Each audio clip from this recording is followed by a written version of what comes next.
Hello friends எல்லாரும் எப்படி இருக்கீங்க? நம்மள நெறைய பேர் நைட்டுனா சப்பாத்தி தான் சாப்பிடணும்னு நெனைப்போம். அந்த சப்பாத்திக்கு என்ன சைட் டிஷ் பண்றதுன்னு யோசிச்சுட்டு இருக்கிறது ரொம்ப பெரிய விஷயமா இருக்கும்.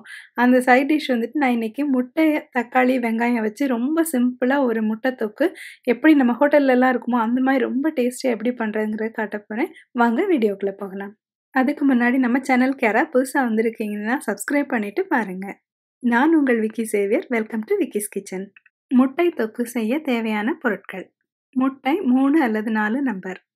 என்னதான் முட்டை ரொம்ப ஹெல்த்தியான ஃபுட்னாலும், ஒருத்தர் ஒரு நாளைக்கு 1 மஞ்சள் கரு தான் சாப்பிடணும்னு சொல்றாங்க. ஏன்னா, ஒரு மஞ்சள் கருவுல இருக்க கொலஸ்ட்ரால் அளவு நம்மளுக்கு போதுமானதா இருக்கும்.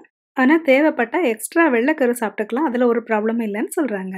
பெரிய வெங்காயம் 2, தக்காளி 1, இஞ்சி ஒரு சிறிய துண்டு, பூண்டு 5 பல். வெங்காயம், தக்காளிய வெட்டி தனித்தனியா வச்சுக்குவோம். இஞ்சி, பூண்ட தோல் நீக்கி சுத்தம் பண்ணிட்டு, நல்லா அரைச்சு மையா எடுத்து வச்சுக்குவோம்.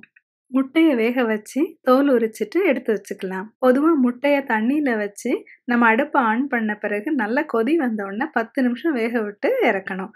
அப்படின்னா ஃபுல்லி பாயில்டு எக் வந்துட்டு ரெடி ஆயிருக்கும். முட்டை தொக்குக்கான மசாலா எப்படி செய்யலாங்கிறத இப்ப பார்க்கலாம். அடுப்புல ஒரு வாணலிய வச்சு சூடாக்கிக்கிறோம். வாணலி சூடானதும் அதுல 3 டேபிள் ஸ்பூன் நல்லெண்ணெய் ஊத்திக்கிறோம். எண்ணெய் சூடானோடனே அதுல 1 டேபிள் ஸ்பூன் பெருஞ்சீரகம் சேர்த்துக்கிறோம். பெருஞ்சீரகம் லேசா சிவக்க ஆரம்பிச்ச உடனே நம்ம வெட்டி வச்சிருந்தோம் இல்லையா, அந்த வெங்காயத்தை போட்டு நல்லா வதக்கணும். நம்ம எப்பவுமே வெங்காயம் வதக்கும் போது அது கூட தேவையான அளவு கொஞ்சம் உப்பு சேர்த்துக்கிட்டோம் அப்படின்னா வெங்காயம் சீக்கிரமா வதங்கிடும். வெங்காயம் ஓரளவுக்கு லேசா செவக்கிற அளவுக்கு வதக்கணும். இப்போ பார்த்தோன்னா நம்ம வெங்காயம் லேசா ரெட்டிஷ் ப்ரௌனா நல்லா செவந்துட்டு வருது. இப்போ உடனே நம்ம அரைச்சி வச்சிருந்தோம் இல்லையா, அந்த ஜிஞ்சர் கார்லிக் பேஸ்ட், அதாவது இஞ்சி பூண்டெல்லாம் சேர்த்து அரைச்சி வச்சிருந்தோம்ல, அதை போட்டு லேசா வதக்கிக்கணும். இஞ்சி பூண்டு பேஸ்ட் எப்போவுமே நம்ம சேர்த்த உடனே கீழே அடியில் பிடிக்க ஆரம்பிச்சிரும். அப்படி பண்ணுச்சுன்னா நம்மளுக்கு அந்த கூட்டோட டேஸ்ட் கொஞ்சம் மாறிடும். அதனால நம்ம வந்து இஞ்சி பூண்டு பேஸ்ட் போட்டுட்டு லேசா வதக்கிட்டு இமீடியட்டாவே அதில் நம்ம தக்காளி சேர்த்துக்கணும். இப்போ நம்ம வெட்டி வச்சிருந்தாலே அந்த தக்காளியை சேர்த்துக்கிறோம். தக்காளியை சேர்த்துட்டு நல்லா வதக்கி விட்டுக்கணும். தக்காளி வதங்குறதுக்கு கூட கொஞ்சம் டைம் ஆகும் அப்படிங்கிறனால நான் தீயை குறைச்சி வச்சு மூடி போட்டுட்டு கொஞ்சம் நல்லா அதை வேக விட்டுக்க போகிறேன்.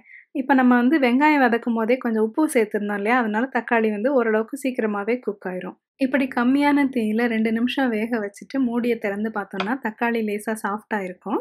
இது கூட 1/2 டீஸ்பூன் மஞ்சள் சேர்த்துக்கிறோம். அது கூட 1/2 டீஸ்பூன் சீரகத்தூள் சேர்த்துக்கிறோம்.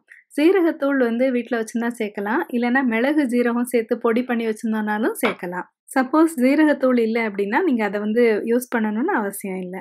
கரம் மசாலா தூள் 1/2 டீஸ்பூன், மல்லித்தூள் 2 டீஸ்பூன், மிளகாய்த்தூள் 1/2 டீஸ்பூன். இந்த மசாலா பொடி சொன்னோம் இல்லையா, இது எல்லாத்தையும் ஒன்னடியாக சேர்த்து நல்லா மிக்ஸ் பண்ணி விட்டுக்குவோம். மிளகாத்தூள் போட்டோன்னா சில நேரம் ரொம்ப காரமான நெடி வரும். அதனால தீயை நல்லா குறைச்சி வச்சுட்டு இந்த ப்ராசஸை நம்ம பண்ணலாம்.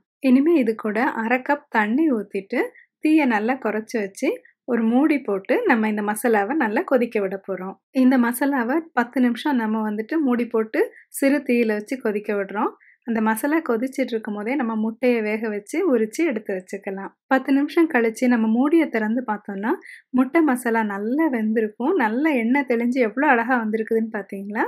இந்த சமயத்தில் நம்ம வேக வச்ச முட்டையை லேசாக கீறி விட்டுக்கணும். ஃபுல்லாக கட் பண்ணிட வேண்டியது இல்லை.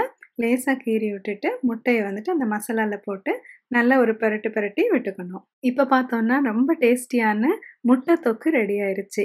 இது கூட நம்ம வந்து கருவேப்பிலை, மல்லித்தழைலாம் தூவி அடுப்பை ஆஃப் பண்ணிக்கலாம். இந்த ஈஸியான டேஸ்டியான முட்டை தொக்கை சப்பாத்தி, சாதம், பிரியாணி இது கூடலாம் சேர்த்து சாப்பிடலாம். ரொம்ப நல்லாயிருக்கும்.